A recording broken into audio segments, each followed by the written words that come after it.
শেখ হাসিনা গণভবনে নাই, তাদের এখান থেকে আপনারা ভাগাই দিচ্ছেন, এটা বাস্তবতা। কিন্তু সচিবালয়ে শেখ হাসিনা আছে। শেখ হাসিনা যারা সেক্রেটারি ছিল, দেশটা আসলে কারা চালায় বলুন তো? পলিটিশিয়ানরা না, প্রশাসন দেশ চালায়। প্রশাসনের সবগুলির, শেখ হাসিনা প্রশাসনের কোন একজন লোককে একবার বাদ দেওয়া হয় নাই, আস্তে আস্তে দু একজনকে, তাও বেশি না, দু একজনকে বাদ দেওয়া হয়েছে। তখন 64টা জেলায় শেখ হাসিনা যারা ডিসি ছিল, এদের কয়জন আছে? নাই বলেন, সবাই আছে। ওই ডিসি নাই, অন্য পদে আছে। 15 বছরে প্রশাসনের কত পার্সেন্ট লোক শেখ হাসিনার ছিল বলেন তো আপনি? কত পার্সেন্ট লোক ছিল? 85% লোক শেখ হাসিনা ছিল। 85% লোক। 85% লোককে আপনি ফালাই দিবেন? পারবেন না, পারবেন, এটা বাস্তবতা। করণীয় কি ছিল?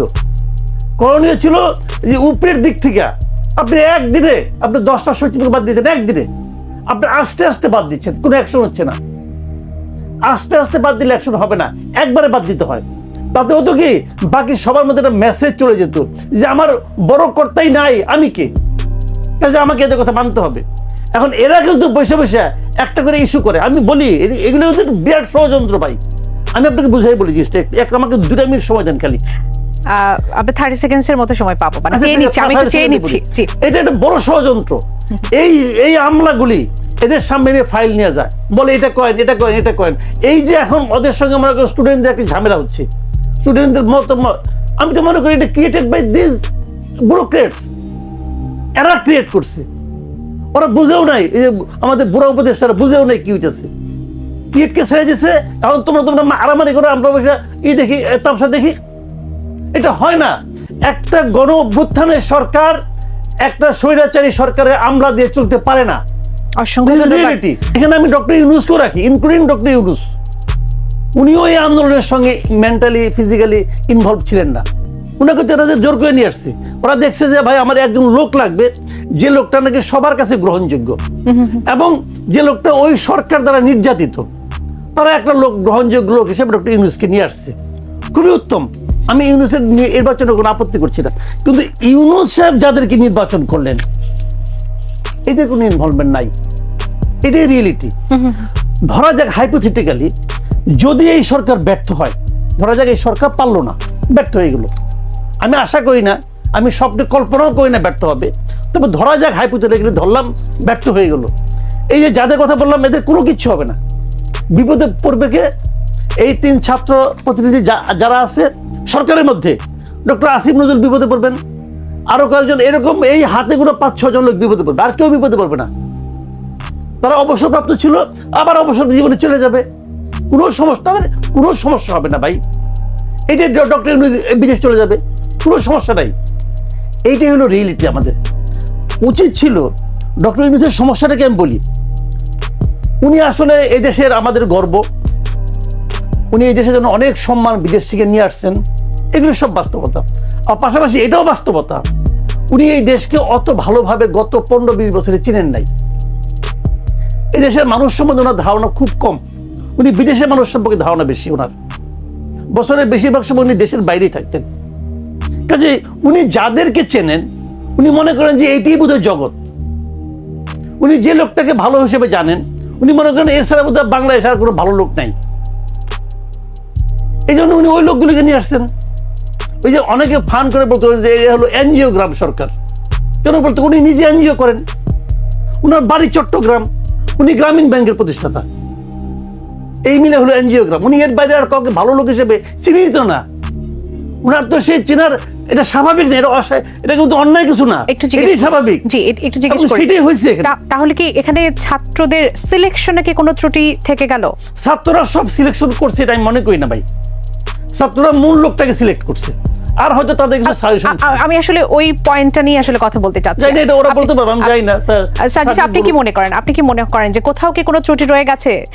বা যেমনটি জনাব মাসুদ কামাল বলছিলেন যে 5-6 জন ছাড়া কেউই আসলে এর সাথে কোনোভাবে যুক্ত ছিল না, মানসিকভাবে না, শারীরিকভাবে না, আপনার কাছে কি মনে হয় সিলেকশনে কি কোনো ত্রুটি রয়ে গেল?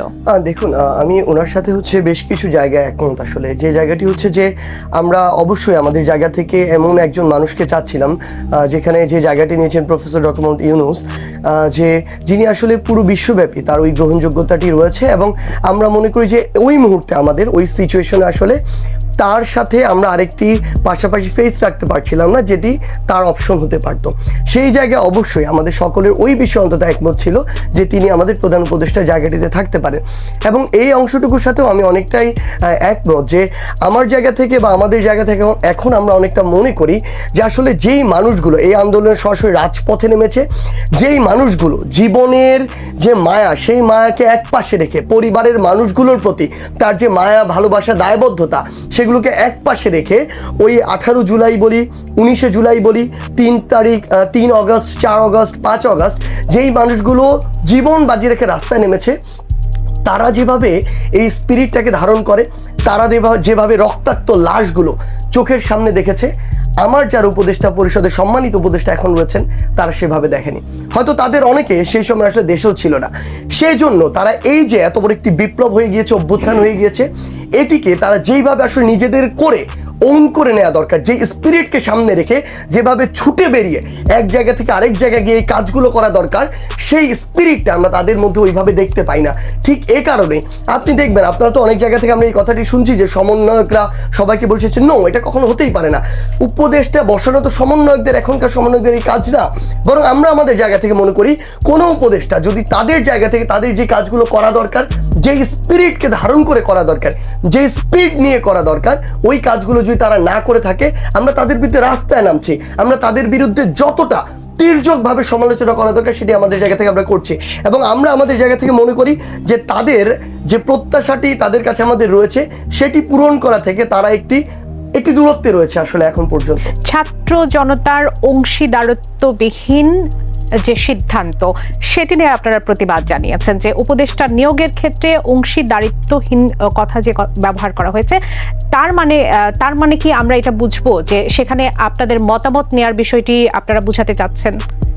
দেখুন, আমাদের জায়গা থেকে আমরা একটা জিনিস স্পষ্ট করি, প্রথমত আমাদের যারা এখন রাজপথে রয়েছে কিংবা যে কোনো লড়াই সংগ্রামে যখনই প্রয়োজন হয় তারা রাজপথে নেমে আসে, আমরা সমন্বয়ক নামেই বলি, আমরা ছাত্র জনতা নামেই বলি, যে নামেই বলি না কেন, আমরা আমাদের জায়গা থেকে সরকারের একটি নির্দিষ্ট দূরত্ব বজায় রাখতে চাই।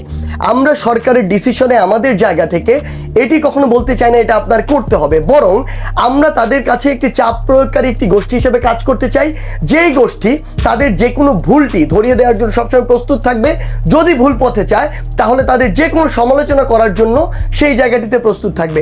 কিন্তু আমরা আমাদের জায়গা থেকে এটিও মনে করি যে সরকার বর্তমান সময়ে একজন উপদেষ্টা নিয়োগ দিবেন, যেই উপদেষ্টা সম্পর্কে আমরা তখন জানবো যখন ঘোষণা হবে, এবং সবচেয়ে বড় কথা বিগত সময়গুলোতে আমরা তাকে দেখব এই যে পুরো বাংলাদেশে একটি ফ্যাসিস্ট কাঠামো তৈরি হয়েছিল, তিনি এই ফ্যাসিস্ট কাঠামোর একজন সফট একজন অংশীদার, তিনি এই ফ্যাসিস্ট কাঠামোকে প্রত্যক্ষ এবং পরোক্ষভাবে, সেটা যে কোনো উপায় হোক, একটি ছবি দিয়ে হোক, একটি প্রশংসা সূচক বাণী দিয়ে হোক, কিংবা কারো পাশে দাঁড়িয়ে তার যে কোনো একটি স্তুতি গেয়ে হোক, যে এই কাজগুলো করেছে তারা ওই যে প্রমোট করার একটি অংশীদার হিসেবে ছিল। এবং সবচেয়ে গুরুত্বপূর্ণ বিষয় হচ্ছে এই পুরো বাংলাদেশের বিশাল একটি জনগোষ্ঠীকে, কিংবা আপনি যদি দেখেন পুরো বাংলাদেশের যে আমরা যেটি দেখেছি যে মোস্তফা সারোয়ার ফারুকীর ক্ষেত্রে আমরা যে জিনিসটি দেখেছি, যে পুরো বাংলাদেশের আলেম সমাজকে তিনি তার একটি পোস্টে তেতুল হুজুর এরকম করে একটি কটাক্ষ করেছেন, যে বিষয়গুলো খুবই দৃষ্টিকটু। আমি একজনকে বড় করতে গিয়ে আরেকজনকে ইচ্ছামতো ছোট করব, এটি তো কোনোদিন আমার সমতার উদাহরণ হতে পারে না, এটি কখনো আমার সকলকে প্রায়োরিটি দেওয়ার উদাহরণ হতে পারে না।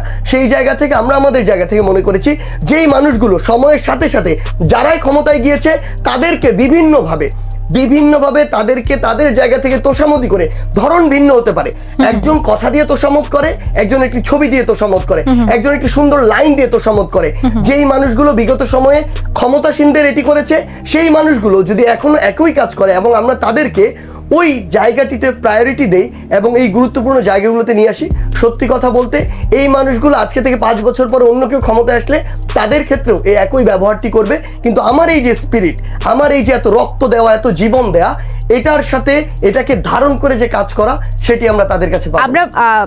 আমরা জানি যে আপনারা হচ্ছেন অভ্যুত্থানের নায়ক বলতে আমরা আসলে যাদের বুঝি তাদের মধ্যে জনগণ সব থেকে বেশি চেনে, আপনাকে চেনে, হাসনাত আব্দুল্লাহকে চেনে। যখন আপনারা কিছু বলেন সেটি জনগণের জন্য অনেক গুরুত্বপূর্ণ ব্যাপার হয়ে থাকে। হাসনাত আব্দুল্লাহ এটি বলেছেন, আমরা ধরে নিই যে যেটি হাসনাত আব্দুল্লাহ বলছেন নিশ্চয়ই সেটিতে আপনারা অবশ্যই অবগত এবং সেটিতে নিশ্চয়ই আপনাদের মতামত আছে, যে বর্তমানে সব থেকে বেশি আসলে মশকরা করা হচ্ছে ছাত্রদের সাথে। এটি দ্বারা আসলে কি বোঝাতে চেয়েছেন? দেখুন, এটার অনেকগুলো পার্সপেক্টিভ আছে এই জায়গাগুলো থেকে। প্রথম কথা হচ্ছে, আপনি যদি দেখেন এই অভ্যুত্থান শুরু হয়েছে কোথা থেকে, একটি যৌক্তিক কোটা সংস্কার আন্দোলন থেকে। এই অভ্যুত্থানে প্রথম ক্যাম্পাসে ছাত্রলীগ নামক সন্ত্রাসীদের হাতে নির্বিচারে অত্যাচারিত হয়েছে কে, রক্তাক্ত হয়েছে কে? এই ছাত্ররাই। এই অভ্যুত্থানে কারা সবচেয়ে বেশি অকাতরে জীবন বিলিয়ে দিয়েছে? এই ছাত্ররাই। আপনি স্কুল কলেজের কথা বলেন, আপনি বিশ্ববিদ্যালয়ের কথা বলেন, আপনি মাদ্রাসার কথা বলেন, যে কোনো জায়গার কথা বলেন, এই ছাত্র সবচেয়ে বেশি জীবন দিয়েছে। এই অভ্যুত্থানে সফল হওয়ার পরে নতুন একটি সরকার গঠনের পিছনে এই অভ্যুত্থানে সবচেয়ে বেশি রক্ত দিয়েছে, জীবন দিয়েছে ছাত্ররা। এরপরে এই অভ্যুত্থানে উপদেষ্টা হিসেবে, প্রধান উপদেষ্টা হিসেবে এই যে এত বড় একটি বডি এসেছে, এখানে কিন্তু ছাত্রদের অংশগ্রহণ মাত্র 2 থেকে 3 জন। বাকি যারা রয়েছে তারা কিন্তু ছাত্র নয়। এখন সবচেয়ে বড় যে সমস্যাটি হচ্ছে, এই সরকার যখন বিভিন্ন জায়গায় পদক্ষেপগুলো নিচ্ছে, যখন তারা স্পিরিটটিকে ধারণ করতে পারছে না, কিংবা এই সরকার যখন তাদের প্রত্যেকটি নতুন নতুন জায়গায় নতুন নতুন যে স্টেপগুলো নিচ্ছে, সেখানে ছাত্রদের, শুধু ছাত্র নয়, পুরো বাংলাদেশের যে ছাত্র জনতা, তাদের যে মতামতটি সেটিকে প্রাধান্য না দিয়ে বরং তাদের মতো করে চিন্তা করে ওইভাবে কাজ করে যাচ্ছে, কিংবা গতানুগতিক যে কাজ করার ধারা সেই জায়গায় কাজ করে যাচ্ছে, তখন এই দায়টা কাদের উপর যাচ্ছে? আবার দায়টা যাচ্ছে এই ছাত্রদের উপর। আমরা তো এগুলো নিয়ে আসলে আলোচনা করবই। সবচেয়ে বড় কথা হচ্ছে, এখনো যখন কোনো ফ্যাসিস্টদের আক্রমণের শিকার হওয়ার সম্ভাবনা দেখা দিচ্ছে, তখন রাস্তায় নেমে আসছে ছাত্ররা। তাহলে রক্ত দিল, জীবন দিল ছাত্ররা। এরপরে এখানে যদি উপদেষ্টা পরিষদের এই জায়গাটিতে কোনো একটি সমস্যা হয়, আবার সেফগার্ডও দিতে হয় ছাত্রদের পাওয়ার কথা, সেটি আসলে সেভাবে আপনারা পাচ্ছেন না। আমরা আসলে কথা বলবো। যখন কথাটা বলেন, যখন মনে করেন আপনি 71, 72, 73, 74, 75 পর্যন্ত যখন বিশ্লেষণ করেন, আমার মাঝে মাঝে আমার এটা আগ্রহ, জানার খুব আগ্রহ। আমি সার্জিসের কাছে এটা জানতে চাচ্ছি, ওনাদের সোর্সটা কি, ওনারা এটা কোথা থেকে জানেন? 72-এ তো সার্জিসের জন্ম হয় নাই, উনি তো তখন দেখেন না এক সময় কি হয়েছে। তো ওনারা জানেন কোত্থেকে? ওনারা জানেন ইতিহাস থেকে। ইতিহাসটা কে? ইতিহাসটা তো কোনো কোনো মানুষ লেখে। বাংলাদেশে এই মুহূর্তে 2-3 ধরনের ইতিহাস পাওয়া যায়, যার যার ন্যারেটিভ তার মতো করে তারা ব্যাখ্যা করেন। কিন্তু তো ওনারা তো কোনো কোনো বই পড়ে জেনেছেন, যে বইটা পড়েছেন ওই বইটা তো কোনো কোনো মানুষ লিখেছে। তো ওই মানুষটাকে জাস্ট একবার ভাবেন, ওই মানুষটা কে?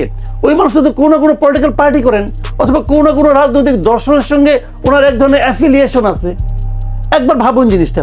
তো এইভাবে আমার কাছে মনে হয় শেখ হাসিনা আলাদা একটা ন্যারেটিভ তৈরি করার চেষ্টা করেছেন।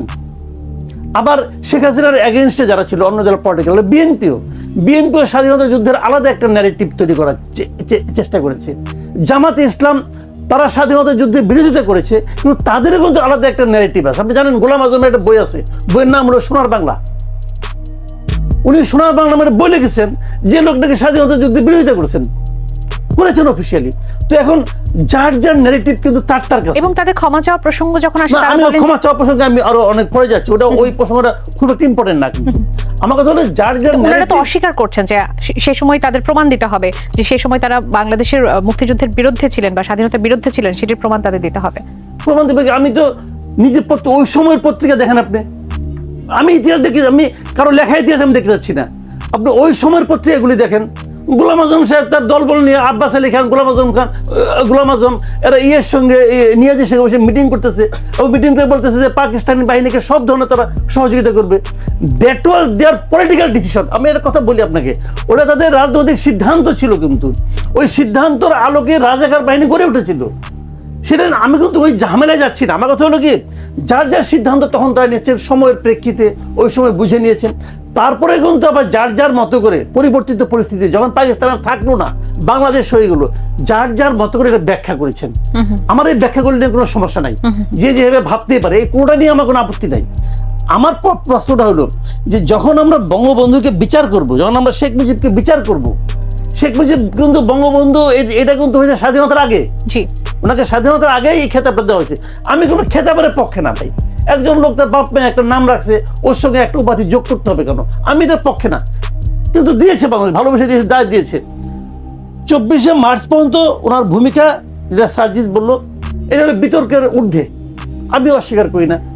25শে মার্চ, হ্যাঁ আমি মনে করি, আমি যতটুকু পড়েছি এবং তখন আমি তখন ছোট, কিন্তু বুঝি, তখন আমি বুঝি। 25শে মার্চ অনেকে বলে যে উনি কি ওয়ালেসি কি না কি করছেন, আমি এগুলি বিশ্বাস করি না।